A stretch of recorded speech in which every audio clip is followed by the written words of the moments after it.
कभी कभी जिंदगी हमें इतना थका देती है कि लगता है अब बस इससे आगे नहीं चल पाऊंगा। कभी कभी लोग हमारी उम्मीद से ज्यादा दुख दे जाते हैं और कई बार हालात हमारी क्षमता से ज्यादा भारी हो जाते हैं।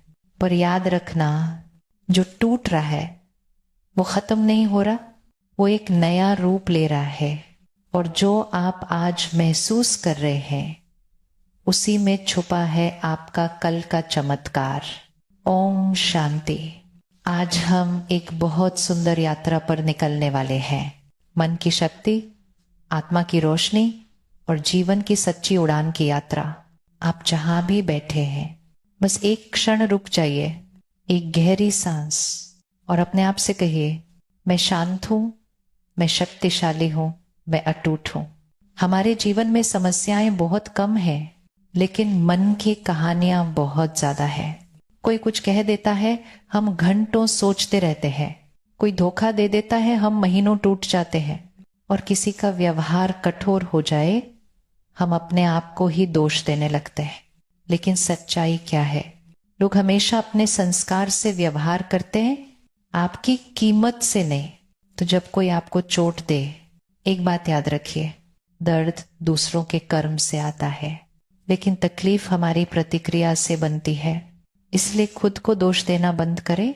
आप गलत नहीं थे, आप बस दिल से सही थे। हम सोचते हैं कि हम थक गए हैं, लेकिन आत्मा कभी थकती नहीं। थकता है मन, क्योंकि वो दूसरों की बातों का बोझ उठाता है। आज से एक संकल्प लीजिए, मैं दूसरों की राय नहीं, सिर्फ अपने आत्म संस्कारों पर निर्भर हो। आप शांति की आत्मा हो, आप प्रेम की आत्मा हो, आप शक्ति की आत्मा हो। कोई परिस्थिति आपकी दिव्यता को छू भी नहीं सकती। जैसे तेज हवाओं से दीपक बुझता नहीं, वैसे ही स्थित प्रज्ञ आत्माओं को परिस्थितियां कभी नहीं डिगा सकती। एक छोटी सी कहानी है। एक लड़की थी, बहुत संवेदनशील, बहुत प्यार करने वाली, जिन्हें प्यार करती, पूरे मन से करती। लेकिन एक दिन जो सबसे करीब था वही दूर चला गया। वो रोई टूटी। उसने खुद से पूछा, मैं इतनी बुरी क्यों हूं कि लोग मुझे छोड़ देते? लेकिन एक दिन उसने किसी बुजुर्ग से सुना, लोग इसलिए नहीं जाते कि तुम गलत थे, लोग इसलिए जाते हैं क्योंकि उनकी भूमिका खत्म हो चुकी थी। उसने अपनी जिंदगी बदल दी। दूसरों की बातों से दुखी होने के बजाय उसने अपने अंदर शांत आत्मा को ढूंढ लिया। और जब उसने खुद को अपनाया तो लोग नहीं, अवसर उसके पास लौट कर आने लगे। कहानी छोटी थी, लेकिन सीख बहुत बड़ी।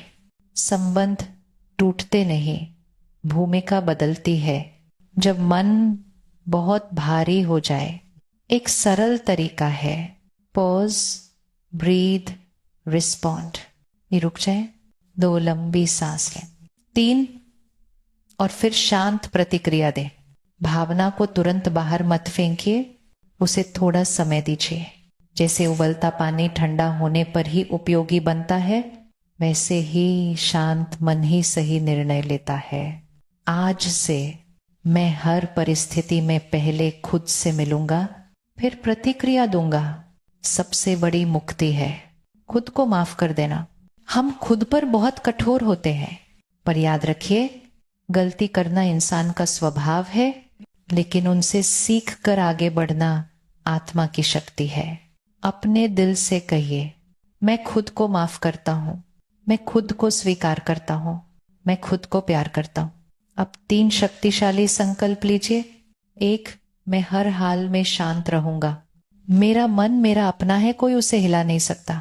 3, आज से मैं अपने मूल्य को पहचानूंगा। ये 3 संकल्प ही आपके जीवन के हर अंधेरे को रोशनी में बदल देंगे। अपनी आंखें हल्की सी बंद करें, सांस को धीमा कर लें, अपने अंदर एक प्रकाश को महसूस करें। एक छोटी सी रोशनी अपने मस्तिष्क के बीचों बीच चमकती हुई। वो प्रकाश कहता है, मैं शांत हूं, मैं प्रेम हूं, मैं शक्ति हूं। पूरे शरीर में हल्कापन, मन में शांति और आत्मा में दिव्यता। अब बस महसूस करें, आप बदल रहे हैं, आप उठ रहे हैं, आप खिल रहे हैं। ओम शांति। याद रखिए, आपके जीवन की बागडोर किसी और के हाथ में नहीं, सिर्फ आपकी सोच में है। और जिस दिन आपने अपनी सोच को दिव्य बना लिया, उस दिन आपके जीवन में चमत्कार होना शुरू हो जाएगा।